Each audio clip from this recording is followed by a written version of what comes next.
Hi guys, thanks for tuning in and you are on my YouTube channel Communicate.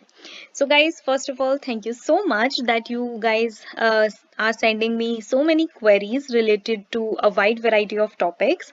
So guys, I am trying to work on your problems, but I cannot solve all of them at once, or I cannot address all your problems in a one video. But today I am going to give you a very nice solution of one of your problems. So recently I got one of the query regarding how you can download Sci-Finder.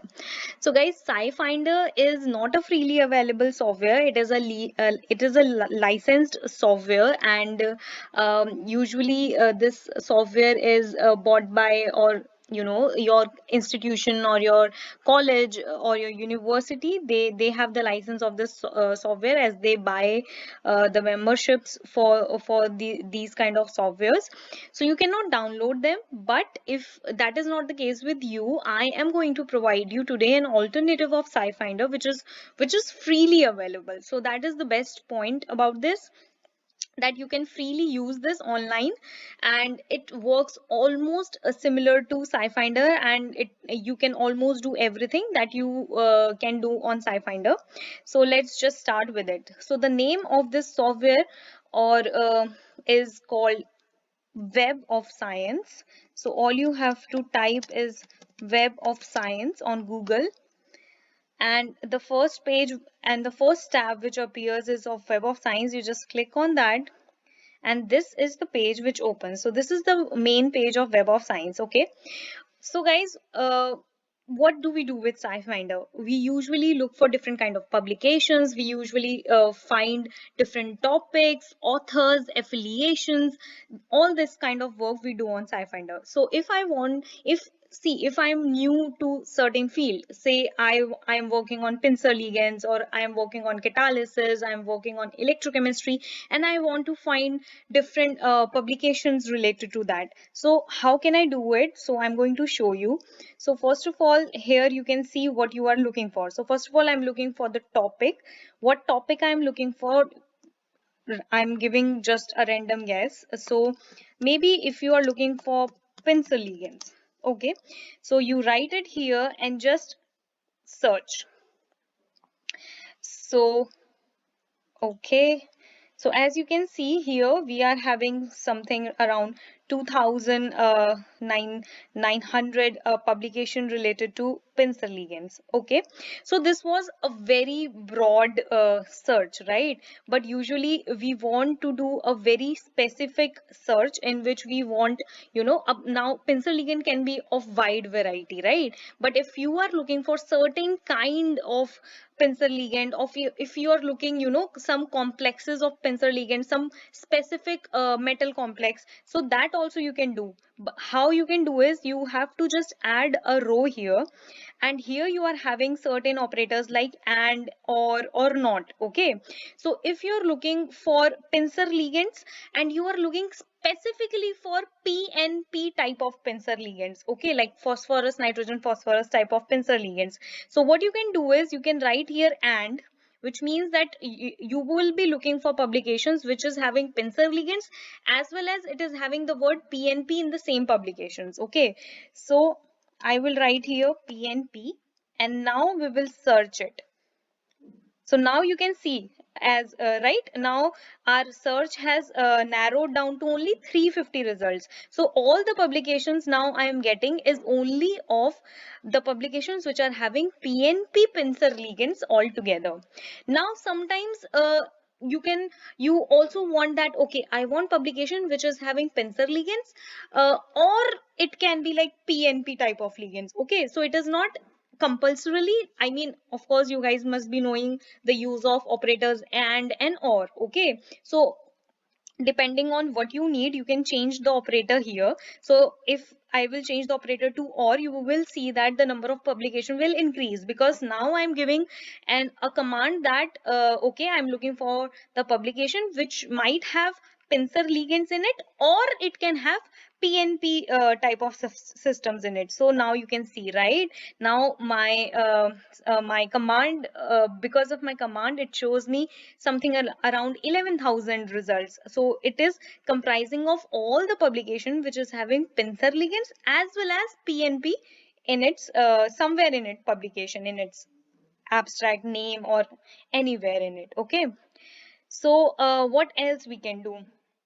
um okay, if I will show you once more how you can use it. Of course you can use not also. You can use not like, okay, I am looking for pincer ligands, but they should not be PNP type, so we can do that also. Okay, so now I have written pincer ligand, not PNP. So now I am trying to find the publications which are based on pincer ligands but which are not of PNP type. So again, if I'll search it, so see, now I'm having around 2500, 2600 publications of that sort. All right, so what else we can do? So okay, so yeah, wait, yeah. So sometimes, if suppose I'm looking for photocatalysis or electrocatalysis, right? So let me just write here electrocatalysis. Now it will search the papers only which is having the exact word electrocatalysis. But now maybe my the publication which I'm looking for is not having the word exactly electrocatalysis. It could be electrocatalyst, it could be electrocatalysis, it could be anything, right? So in that case, what we can do is we can delete the last few letters and we can put asterisk over here, which means that okay, it will look for the papers which are having electrocatalysis.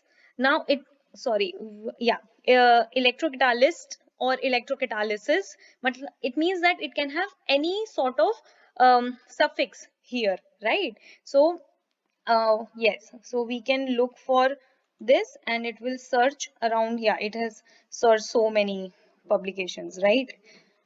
Yeah, so if you want to see that it actually works or not, so just remember that here we can see around 66,000 publications. So it will include all the publications which are having electrocatalysis, electrocatalyst and everything. But if you want to see that this operator works or not, what we can do is we remove this asterisk and we will write electrocatalysis. So we will see the search will be narrowed down and there will be lesser paper, because now only those publications will be shown which are having only the word electrocatalysis in here. Okay, so let's see. Yeah, so you can see earlier there were 66,000 and now there are only 22,000 publications of that sort, because everywhere we'll see only electrocatalysis, it will show us only those papers. Okay. So what else can you do? Okay, sometimes we are having like two words. Like if I want to see carbon monoxide insertion, right? If I want to see publications which have worked on carbon monoxide insertion. Okay, now these are two words. Now if I make a search here, it will show me the papers which are having carbon CO written somewhere, insertion written somewhere. Like it is not necessary that it will show me the papers where CO insertion is written together. Okay, let me show you. When I search it, it is showing me around 11,000 publications. So it will show me papers, which is having CO written somewhere, insertion written somewhere, not necessarily together, right? Like here it is written insertion of CO or something like that. Here it is written only CO, not insertion. But if you are looking something like that, okay, I'm looking for something where it should be written CO insertion, it should be specifically CO insertion together, right? So what you can do is, there is another operator for this. You can just put inverted commas here. Yeah. Just wait a second. Yeah. So when you put inverted commas here, so it means that you are locking these words together, that you want that I want to see publication only where CO insertion is written together. That also you can do. So now I will show you. Yeah. See, earlier there were around, I don't know, around 11,000 or something, and now it has narrowed down to only 927, right? Okay, so what else can we do here? So yeah, let me show you one more operator here. So if you know, sometimes we want that, okay, I am looking for CO insertion, but it is not necessary that they should be together, but they should be, you know, nearby each other. Like there should be a gap of maximum of 5 words, 10 words, or something like that. Okay, so that also you can do by using an operator near. So usually if you do not give any number that how many words you want in between CO and insertion or anything you're looking for, then I think it is usually 15 words. The range is of 15 words, that it will show you all the publication where there is a gap between CO and insertion of about 15 words. Okay, so okay, let me show you. It will show you, okay, now it will show me all the publications where there is a gap between CO and insertion of about 15 words, less and equal to 15 words. So just remember this, it has shown me around 3400, right? But now if I want, okay, I want that there should be a gap of between CO and insertion of maximum of 5 words. So that also you can do by putting this slash, and you can write 5 here and just see now what happens. See, now it is showing me only around 2000, because now it has limited our result in a way that there should be a gap between CO and insertion, maximum of 5 words, not more than that. Okay. Now, I think there must be a question in your mind. I don't know if it is there or not, but sometimes it can be possible that some author has written, not CO as a formula. Maybe they have written CO as carbon monoxide insertion and not as CO insertion. So now you want to see all those papers as well who has written as carbon monoxide insertion also. You don't want to miss on that. So for that, what you can do is just write CO insertion in this, and here you can, in another row you can write and, or sorry, you can put or, because you want both the papers, right? You want publications in which they have written CO insertion, or they might have written carbon monoxide insertion, right? So if you want that these words should appear together, then you can put the inverted commas also. So what I'm going to do is carbon monoxide, so I will just search this. So again, there is something around 11,000. Now it will include all those papers in which they have written CO insertion or carbon monoxide insertion, but I don't think anybody has written carbon monoxide, yeah, in full words. But anyways, this is how you can use this thing. Now, another thing is, how can you see your previous searches? So that you can see here in history. Usually history is having all your previous searches until unless you do not delete it from here. So if you have not deleted it, you can easily go on and check out your previous searches. So for example, let me just open yeah, this search for you again, and I want to show you how you can do another things with it. Okay, so just imagine if you are new to this field, if you want to do CO insertion and you are looking for something, some best papers, highly cited papers, or if you're looking for some reviews, or you are looking for, okay, if you are thinking, okay, I want to see the papers of a particular year, right? If you don't want to see papers of previous years and everything, so what you can do is you can just go to this side of the screen, and here you can see, okay, if you can just go, these are the filters you can use. These are highly cited papers, hot papers, or you can just write, you can click also on these publication years.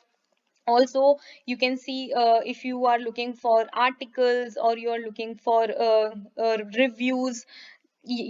For example, for I think if you are new to a field, then obviously you want to read some review articles, so you can just click on that and just go on refine. So see, there are 39 review articles, and out of them also, if you want to, refine them more based on a particular journal or something like that, or based on a particular author, that also you can do. So for example, if you go on authors and click on see all, so you can see that there is a list of authors. So one more thing that you can do is, if you want that, okay, I do not want the publications of a particular author, so you can also exclude them, right? So for example, if I exclude Wang Wai or Adams Edge, so I want that these people should not be a part of my list, so I can exclude them. And again, so see, now I'm having 36 results, so it has excluded the publications by these authors. All right. So what else? Yeah, here you can see that publication titles, you can just click on them and refine accordingly. Also, if you want to read some article in a particular language, that also you can do by going here on languages. Of course, usually there are maximum number of papers in English, but of course, if you are a native speaker of some other language, you can just click on them. And for example, let's see this one paper in Chinese. uh, Okay, so yeah, so this one abstract is in English, but the paper will be in Chinese. So this is how you can also try to find a publication in a particular language as well. Okay, and one more thing I would like to show you is, like for example, let's go back. For example, I'm having all these publication, and you want to make a PDF of all these publications, like just to have an abstract and go through them and just save them, or have on your own computer or something. You can also make a PDF of it. So how can you do it? So that you can do by clicking on export, and from here you can also export it in EndNote, or you can also, these are the various options of how you can just export them. All right, so this is how you can export the all the publications or all the data you are looking for. All right, so there is one last thing I would like to show you. Okay, so this is a very interesting portion. So a lot of times when we are looking for positions, right? We are looking for PhD, postdoc positions or anything, or just out of curiosity, we want to look for certain authors. We want to see their H index, or we want to see how many publications they have. So that also we can do by going on authors and just search for them. Okay, so this is the name search. So for example, I don't know for whom we should look for. Okay, so for example, we can look for a professor I know, like Simon Aldrich. So we can look for Professor Simon Aldrich. I hope the spelling is right. There are no matching. Okay, there should be, I don't know. Okay, let's look for some other professor. Maybe I don't know the correct spelling. Okay, so maybe I don't know. Maybe we can look for my professor. Okay. Uh, okay. This is weird. Ah, okay, I'm making a big mistake. I'm putting last name and first name. Okay, I'm really sorry. We have to put first name over here. So maybe we can look for Simon Aldrich. All yeah, Simon Aldrich. Okay, so this is how yeah, we can just go on search, and yeah, so okay, it will show you all the possible outcomes. But okay, I know that he is in University of Oxford, so I can just click here and see his complete profile, his number of publication, his affiliations, and also his H index, which is quite high because of course he is a very renowned chemist in his own field. So this is how, guys, you can look for various professors and see their profiles, their contributions, and everything. I think I have covered quite a few things. Yeah, I know there is one thing missing, that in Sci-Finder you can do a substance search, right? You can directly draw a structure in their sort of chem draw portion. But I am disappointed in that way, because in Web of Science we cannot do that. But if we could, I don't know even if we could, because as far as I know, we cannot do that kind of structure draw in Web of Science and search like that as we do in Sci-Finder. But apart from that, whatever I've shown, you can just try to use it. If you'll use, you will find a lot of things that you can do with it. But this was just a brief overview of how you can use it. It is very, very user friendly. There is nothing rocket science in here, and you guys can easily use it. You can find a number of publications, read them, and find highly cited papers. You can find according to the authors, you can find according to years and language and blah blah blah. So I hope I have solved one of your query. I know who asked me this question, but I will not name here. Yeah, so no publicity stunts. So guys, I hope you like this video, and if this video was helpful for you, then please, please, please like, share, and subscribe my channel, because this is a channel for us. Okay, so bye bye, see you till then.